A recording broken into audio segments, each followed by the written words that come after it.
My name is Craig Barker. I am here on behalf of the Destin City Council. And we are here tonight because a member of our community approached the Destin City Council a month or so ago and addressed the City Council about the need for a community high school in the city of Destin.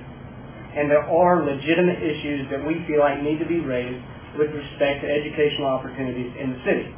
And as far as I can determine, until somebody proves me wrong, we're the biggest city in the state of Florida that doesn't have a high school. But I believe if we had more smaller schools, more kids could participate in more activities. It makes sense. Instead of a 2,100 student population, if you had 700 student populations, that's 3 sports teams on everything. That's 3 teams in cheerleading, 3 teams in academic teams. And so it would just provide people with more opportunity to participate. Now let me talk about gas prices. You all provide graciously vouchers to go to Niceville High School, for Destin students, but you don't provide the transportation. If you drive, it's 19 miles from my house to Niceville High School. If I multiply that out, and let me find it, that's 380 miles a week if I have to take my child there and bring my child back. Go there in the morning and then go back and go. And there are people in Destin that do that, and actually do it a couple of times because their kids are in different grades. If gas goes to $7 a gallon, as projected by CNN 2 weeks ago, I would propose to you, with tolls at $1.75 each, that's $194 per week. If you drive an SUV that gets 15 miles a gallon.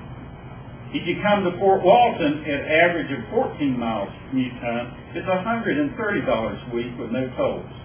And that becomes a hardship on our parents and our students. You know, we don't have that same sense of community. There are so many things that our children are involved in that it's too difficult for us to be involved in if we go to Fort Walton or Niceville. I mean, we're expected to get up at 4 o'clock in the morning to be part of the swim team. I mean, realistically, that's almost impossible. Or to send your child in a carpool with a 16-year-old to go to Herbert Field for swim team. My son is an excellent swimmer. He has swam for 3 years, and it's something that he wants to continue. But, I mean, I'm torn. How do I get up at 4 o'clock in the morning and drive to Herbert Field to have him there by 5? I mean, there's just a lot of issues like that. And I'm Bobby Lyerly, and I'm also a student at Fort Walton Beach High School. I'm a freshman. I'm Caroline Hudson. I'm also a freshman. And I guess we wanted to come to you and tell y'all how much we enjoy Fort Walton Beach. We all 3 live in Destin. I know we've all had wonderful experiences at the Destin schools, but we've met so many new people at Fort Walton and had so much fun.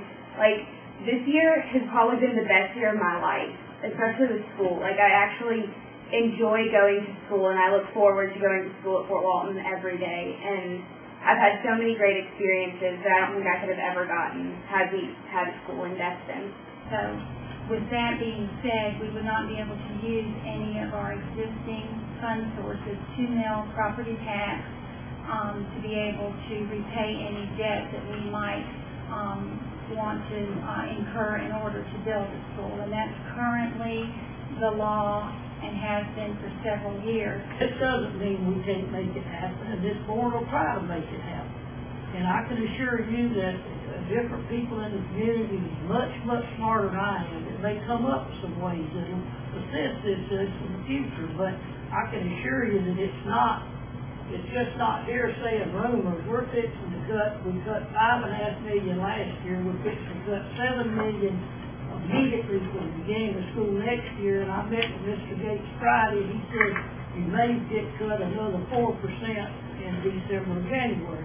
But unfortunately, the time, and there was times, if you go back and look over at Tallahassee, that they have not only bought land, they've actually built schools for people. But unfortunately now, Mr. Sampson is going to be speaker at probably the worst time in many, many years.